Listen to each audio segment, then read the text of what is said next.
Welcome to the Dugs.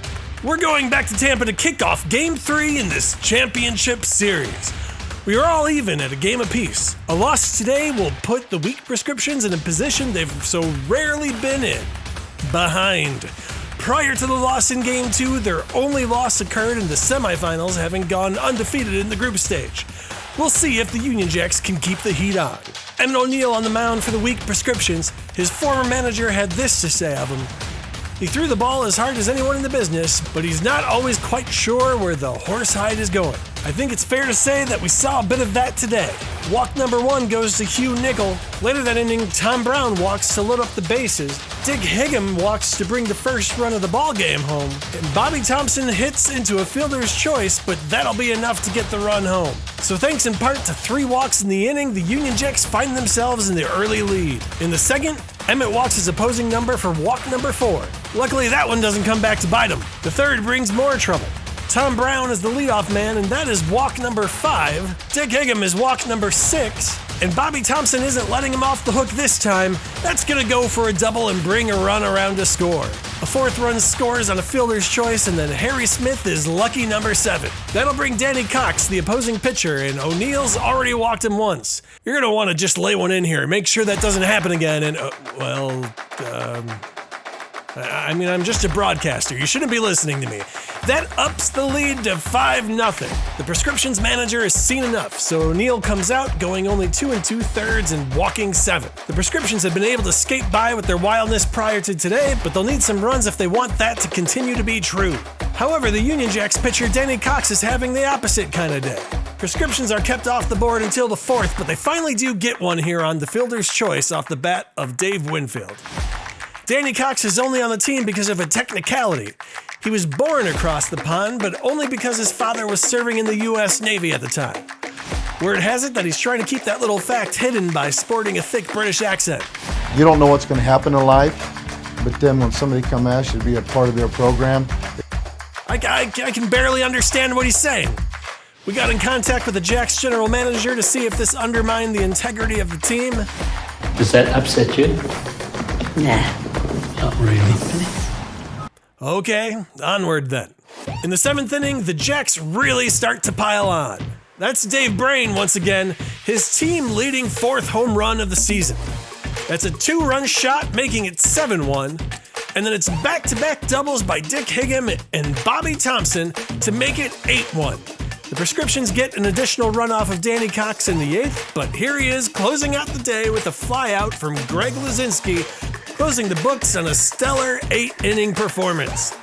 The prescriptions get a meaningless 3-run home run in the 9th, but it's too little too late.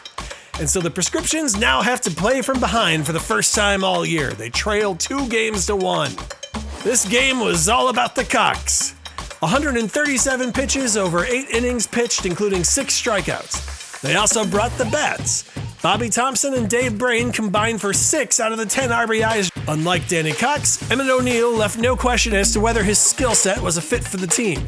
He walked 7 over 2 2/3, giving up 5 earned runs. Jim Bottomley went 3 for 5 with a home run and 3 RBIs.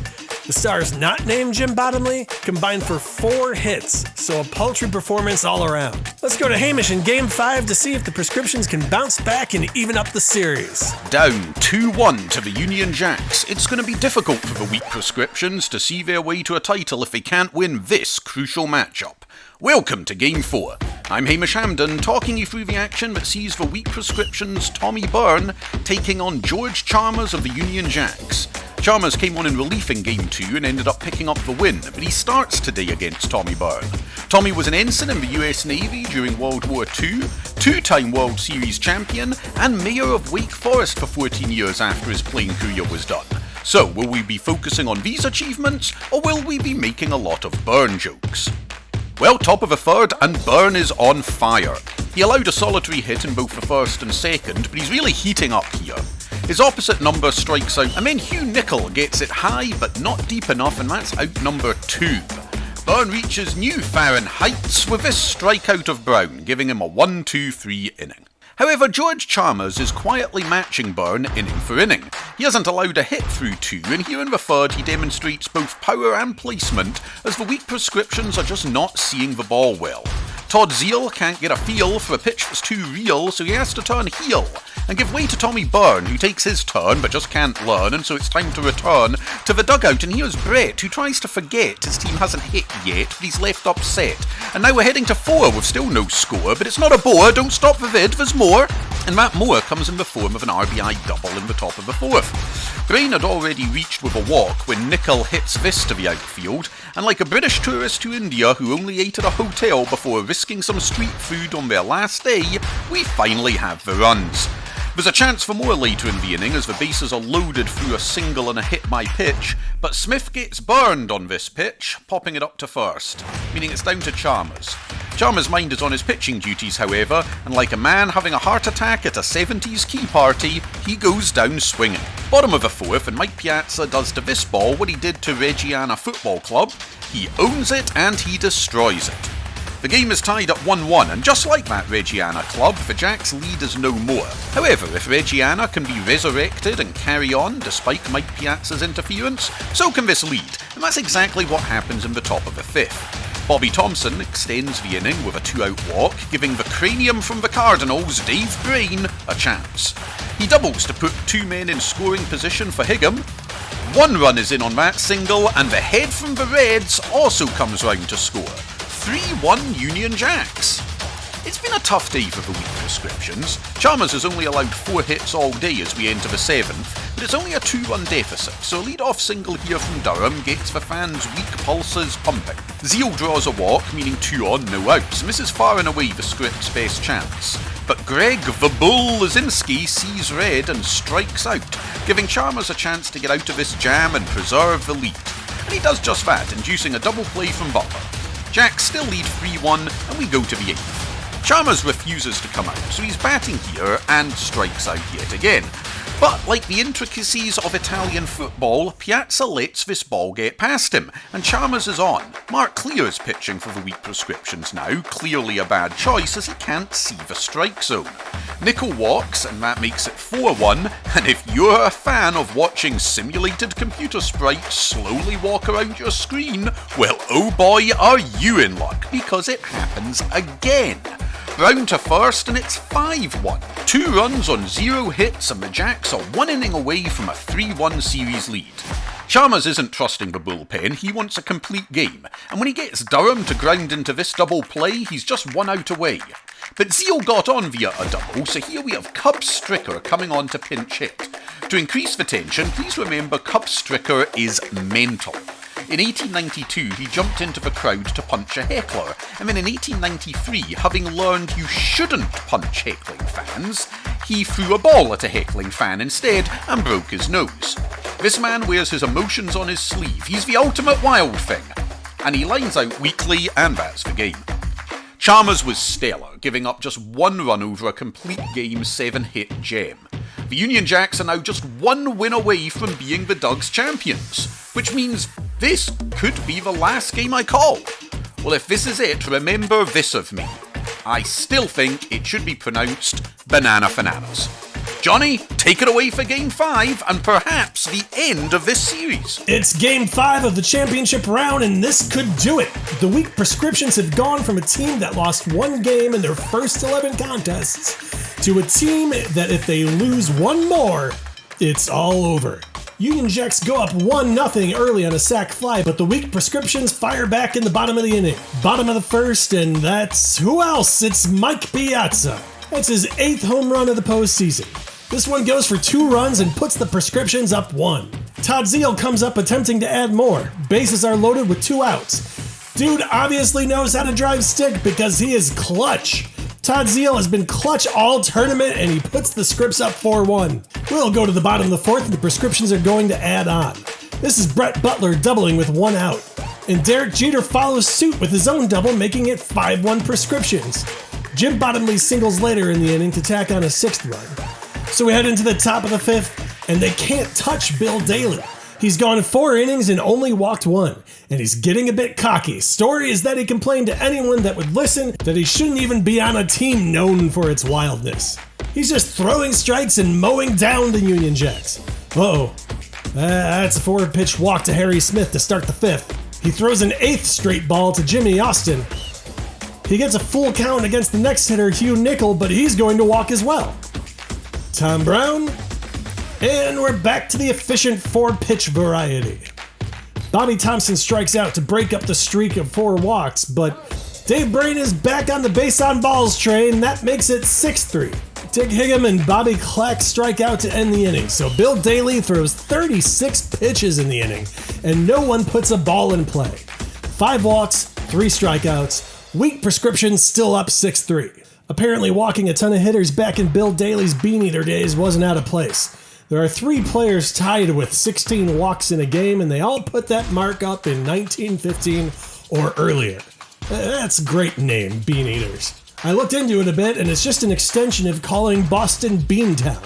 Apparently beans were big out there during colonial days.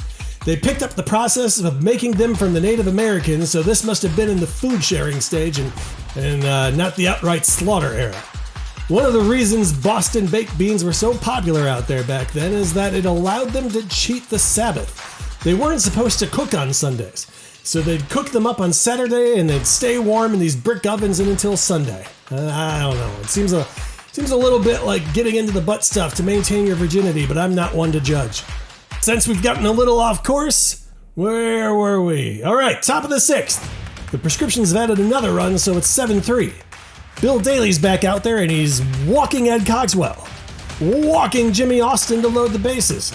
He throws a wild pitch, and that scores Cogswell, but he recovers and strikes out the last 2 to keep it at 7-4. The prescriptions erase that run again with a sac fly of their own to put the lead back up to 8-4 in the top of the 7th, and here he goes again. Dave Brain walks to lead off the inning. That's walk number 8. Now, I don't think we're going to make it to 16, but I think it's time we got the counter up there. Higham follows that at bat with a walk. We're at 9. Daly racks up a strikeout, but he's right back to the walk with Ed Cogswell. We've hit double digits. Harry Smith walks. That's 11. That scores a run, too, so the lead is back within 3. But once again, the Union Jacks fail to deliver with the bats to cash in a big inning. So we enter the bottom of the 8th, still situated at 8-5. But Mike Piazza is up, and that's a home run. Home run number 9 on the postseason. He's 1 away from the record that Randy Arozarena set in just 2020, and he had some additional postseason games to work with. Ray Durham doesn't want to be forgotten either. Later in the inning, here he is with a double to put the Scripps up 10-5 entering the 9th. Carlos Marmol's on to pitch the 9th, having entered the inning prior. He plunks Higham to put him on first, and George Hall puts 2 more runs on the board. It's 10-7. He picks up a walk and a strikeout, but that's enough to concern the prescriptions enough to bring in Mitch Williams. He's come through in big situations before, as he was on the mound for the series clincher against the Big Bones in the prior round.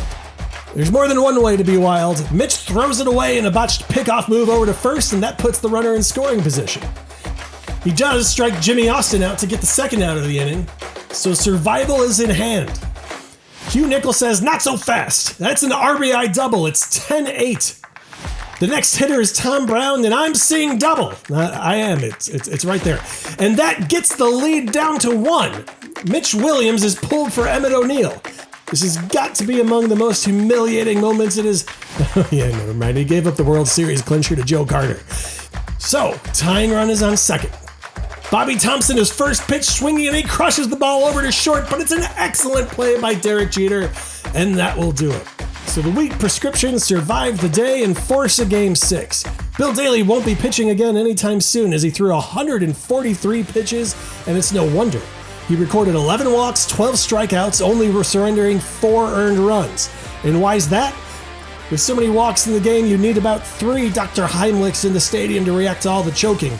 The Union Jacks leave 34 men on base. The most egregious guilty party is Bobby Thompson. He left on 8 just by himself. And there will be games on Friday. We're going to wrap up this season of the Dugs with Game 6 and maybe 7 in 2 days. We hope you've enjoyed the playoffs thus far. If you want to see the Dugs become a thing that sticks around, please like the video and subscribe to the channel. As always, for Hamish Hamden, I've been Johnny Paprika, hoping all your balls are fair and all your wood is good. Good night, everybody.